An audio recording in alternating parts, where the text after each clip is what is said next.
काली जिठानी का गोरा बच्चा।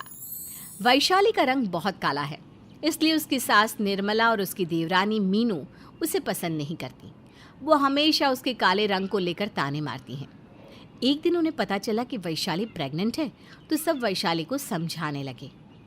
अरे बहू, अब तो अपना ज़्यादा ध्यान रख और अच्छी अच्छी चीज़ों के बारे में सोचा कर और कोशिश कर कि तेरा बच्चा तेरी तरह ना हो बल्कि गोरा हो। और हाँ भाभी जी, आप चाहे जैसी भी हो लेकिन बच्चा तो हमें गोरा ही चाहिए। मीनू, बिल्कुल ठीक कह रही हो तुम। अगर वैशाली तेरा बच्चा तेरी तरह हुआ ना तो उसे तो गोद में लेने का मन भी नहीं करेगा। वैशाली को अपनी देवरानी और सास की बातों से बहुत दुख होता है, लेकिन वो कर भी क्या सकती है। शाम को वैशाली का पति हेमंत आता है, तो वो सारी बात अपने पति को बताती है।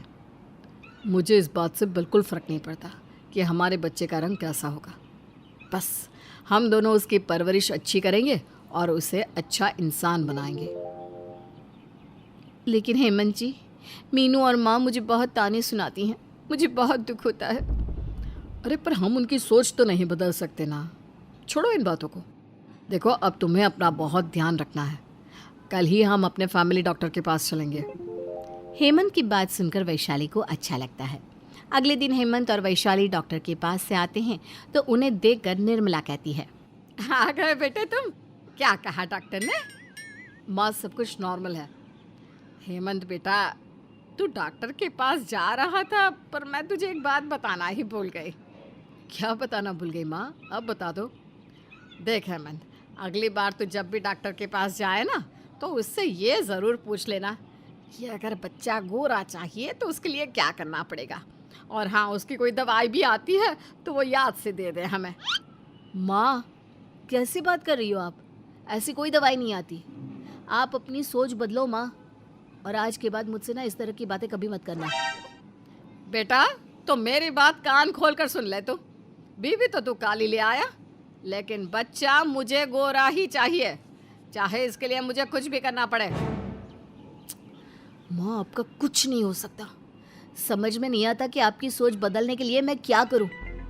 हेमंत गुस्से से वहां से चला जाता है, लेकिन निर्मला बड़बड़ाती हुई रह जाती है। अपनी सास को इस तरह गुस्से में बोलते देख मीनू पूछती है, क्या हुआ माँ जी, आज तो आप बहुत गुस्से में लग रही हो। अरे छोटी बहू, देख तो सही अपनी जेठ की बातें।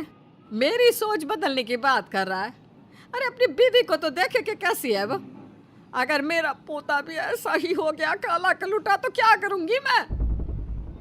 माँ जी, क्या करूँ, ये सोच सोच कर मुझे भी रात भर ना नींद नहीं आती। वैसे भी खानदान में जिठानी जी के काले रंग को लेकर बहुत बातें सुननी पड़ती हैं। अगर ये बच्चा काला हो गया तो और भी ज़्यादा हंसी बनाएंगे सब हमारी। देख बहू, अब ना तुझे ही कुछ करना होगा। तेरी काली जिठानी का बच्चा गोरा ही होना चाहिए। तू बस साए की तरह उसके साथ रह और वो सब कर जिससे बच्चा गोरा हो सके। ठीक है माँ जी, अब तो जेठानी जी खुद भी बोलेंगी ना, तो भी मैं उनका पीछा नहीं छोड़ूंगी। अब मीनू ने इस पर रिसर्च करना शुरू कर दी कि उसकी जिठानी का बच्चा गोरा कैसे हो सकता है। वो मैगज़ीन पढ़ने लगी, इंटरनेट पर सर्च करने लगी। इसके अलावा वो अपने दोस्तों, रिश्तेदारों, पड़ोसियों से बातें करने लगी। उसके बाद मीनू ने अपनी जिठानी को टॉर्चर करना भी शुरू कर दिया। एक दिन मीनू वैशाली के कमरे में गई। अरे मीनू, तुम इस समय मेरे कमरे में क्या कर रही हो? भाभी, मैं आपके कमरे में ये बड़ी सी तस्वीर लगाने लाई थी। पर तुम मेरे कमरे में ये बड़ी सी तस्वीर क्यों लगा रही हो? भाभी, मैंने एक मैगज़ीन में पढ़ा था कि प्रेग्नेंट लेडी के सामने जिस इंसान का चेहरा रहे, बच्चा उसी की तरह होता है। हाँ, वो बात ठीक है, लेकिन ये बड़ी सी तस्वीर है किसकी? ये तो कोई अंग्रेज़ लग रहा है। भाभी, आप इसे नहीं जानती। ये दुनिया में सबसे ज़्यादा हैंडसम आदमी है। इसका नाम टॉम क्रूज है। ये हॉलीवुड का एक्टर है, और देखो तो सही कितना गोरा है ये। मीनू, तुझे फ़ोटो लगानी थी तो अपने जेठ की लगाती ना। वे भी क्या टॉम क्रूज से कम है क्या? भाभी, टॉम क्रूज की इसलिए लगाई है कि अगर दुनिया की सबसे हैंडसम पर्सनालिटी की फ़ोटो लगाऊंगी तो कम से कम बच्चा जेठ जी की तरह तो हो जाए। अगर जेठ जी की लगाती तो न जाने कैसा बच्चा होगा। भाभी, अब ना आपको सुबह, शाम, दिन में, रात में बस इसी फ़ोटो को देखना है, क्योंकि बच्चा तो हमें गोरा ही चाहिए। ये बोलकर मीनू वहाँ से चली जाती है। अगले दिन सब नाश्ता कर रहे होते हैं तो मीनू अपनी जेठानी के लिए कच्चा नारियल लाती है। तुम सुबह सुबह कच्चा नारियल क्यों लेकर आ गई? भाभी, कच्चा नारियल खाने से बच्चा गोरा पैदा होता है। और यही नहीं, आपको नारियल की खीर, नारियल के लड्डू, नारियल की बर्फी, नारियल का पानी रोज़ पीना है। लेकिन मीनू, रोज नारियल खा खा कर वैशाली बोर नहीं हो जाएगी क्या? तो चुप कर हेमंत, मीनू बहू बिल्कुल ठीक कर रही है। अब मीनू वैशाली को रोज़ कभी नारियल की खीर, कभी नारियल के लड्डू, कभी नारियल की बर्फ़ी तो कभी नारियल का पानी पिलाती। इस सब से दुखी होकर वैशाली ने मीनू से कहा, मीनू देखो, ये सब ना मैं रोज़ रोज़ नहीं खा सकती। मैं रोज़ केसर वाला दूध तो पीती ही हूँ। भाभी जी, सिर्फ केसर वाले दूध से काम नहीं चलेगा।